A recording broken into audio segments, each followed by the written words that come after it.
Nih ya, ada sedekah mentok, ada orang sudah mentok baru sedekah gitu ya. Ya, jadi saya berikan rumusan Qur'annya. Sebetulnya itu standar. Yang paling standar di dalam ujian Allah kepada manusia supaya ada nilai rasa dalam diri kita bahwa kita itu punya Allah. Itu poin tertingginya. Nah, biasanya pada titik-titik tertentu oleh Allah itu dihilangkan semua potensi-potensi dari makhluk sehingga kita bisa merasakan kenikmatan langsung untuk berinteraksi dan mendapatkan anugerah dari Allah. Itu titik tertingginya. Sambil contoh begini. Nabi Zakaria itu yang paling viral di Al-Quran, salah satunya divonis oleh manusia tidak akan mungkin punya keturunan. Secara klinis mustahil karena istrinya divonis monofus dan mandul. Secara medis semua sudah angkat tangan. Tapi apa yang dilakukan? Nanti ini akan melahirkan rumus di Quran surah kelima Al-Maidah ayat 35. Nanti jadi rumus standar dari apa yang dialami oleh beliau ini.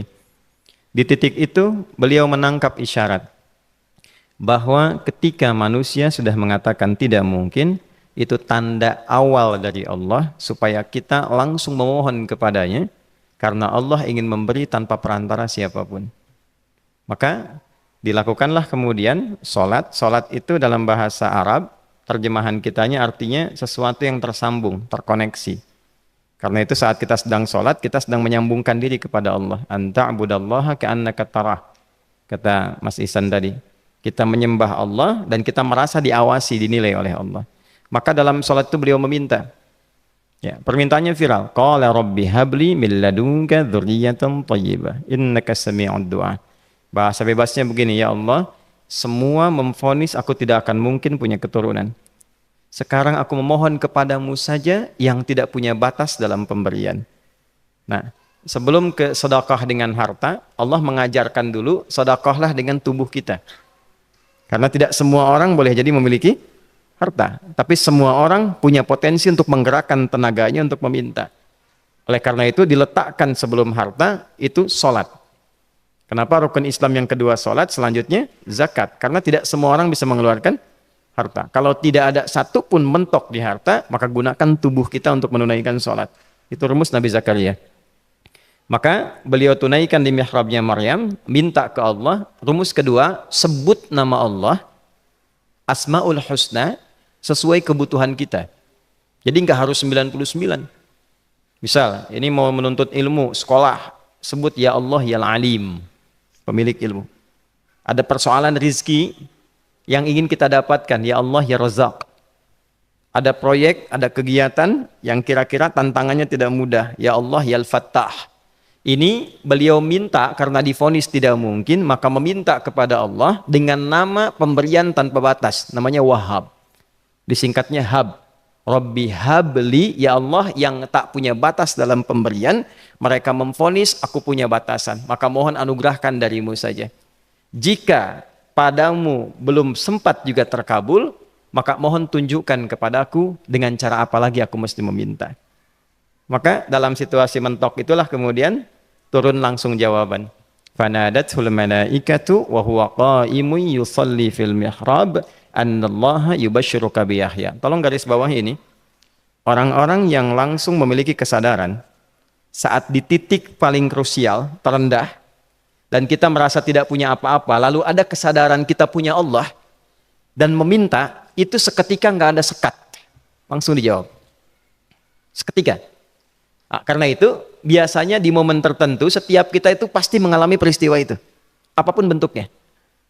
Nah, itu kalau sudah sampai ke situ itu kode. Jadi di Islam itu nggak ada pesimis, ya, tidak ada pesimis, dan jangan pernah melarutkan diri pada sebuah vonis sudah ini nggak mungkin, nggak akan dikabulkan. Nah, itu jebakan setan. Karena declare pertama iblis ketika melakukan kesalahan itu kalimatnya jelas. Ana khairum minhu khalaqtani min narin wa khalaqtahu ya min tin. Saya lebih hebat, lebih bagus. Allah nggak mungkin nggak mungkin ada ampunan lagi. Jadi diteruskan kesimpulan ini karena nggak mungkin katanya diampuni, ya sudah bermaksiat saja. Karena nggak mungkin dikabul, ya sudah pesimis saja. Padahal di titik itu Allah sedang membuka. Temukan kata itu, temukan hubungan itu, minta itu tanpa sekat.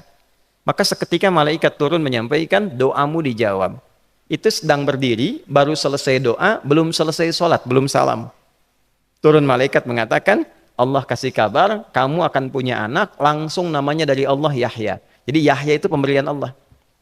Ya, pemberian Allah. Yahya artinya hidup.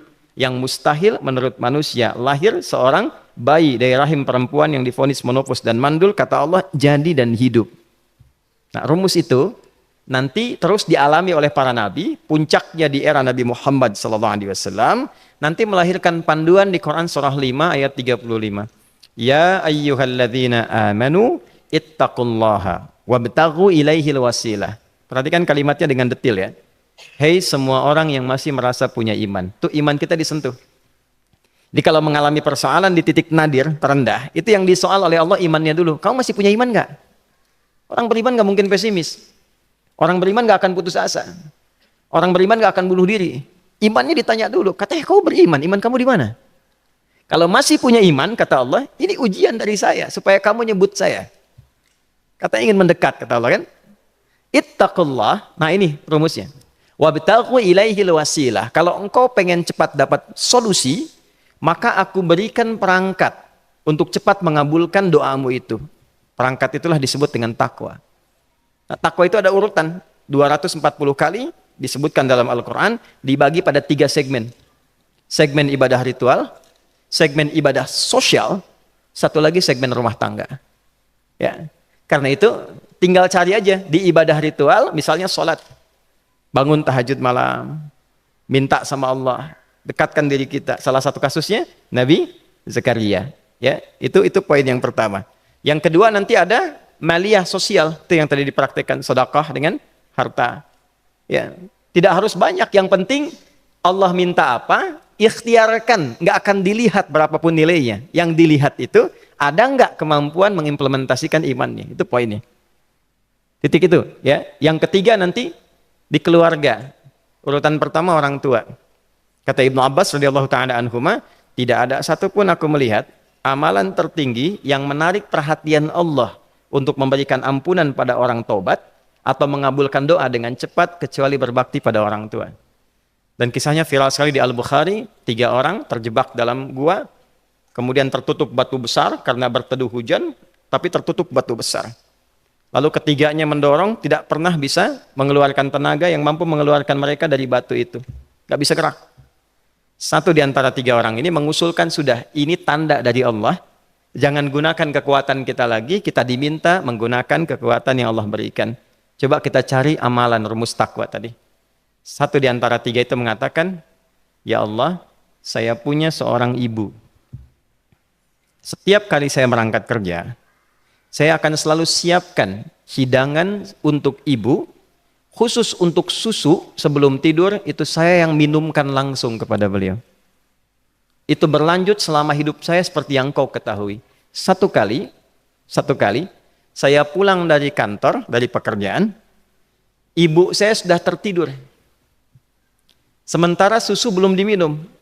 Dan kami putuskan tidak ada yang berani menyentuh susu dan minuman makanan kecuali ibu terlebih dahulu. Maka saya putuskan memegang nampan susu di samping ibu yang tertidur dan menunggu beliau bangun. Tiba beliau bangun tengah malam, saya berikan susunya tanpa saya katakan saya telah menunggu cukup lama untuk memberikan susu itu. Ibunya nggak dibangunkan, dibiarkan istirahat dengan nyaman, begitu bangun diberikan susu tanpa komen sedikit pun. Nggak bilang, mas sebetulnya udah lama tadi nungguin ya. Langsung diberikan. Seketika ibu senang istirahat dan lalu mengatakan pria ini, ya Allah, jika engkau ridha dengan amalku ini, maka mohon bebaskan kami dari kungkungan batu ini. Lalu ketiganya berikhtiar mendorong, yang tadinya tidak punya kekuatan, seketika batu itu menggelinding dan membebaskan 3 orang itu. Nah itu persegi dalil yang sebetulnya jadi pedoman hidup. Dalil itu kan pedoman bahasa Arabnya. Pedoman berkehidupan. Kita di Islam itu lengkap. Jadi kalau kita mengalami kasus itu dimanapun, ya, baik di kedudukan, di usaha, di pengetahuan, sudah mau ngapalin mentok, gitu ya, itu ujian.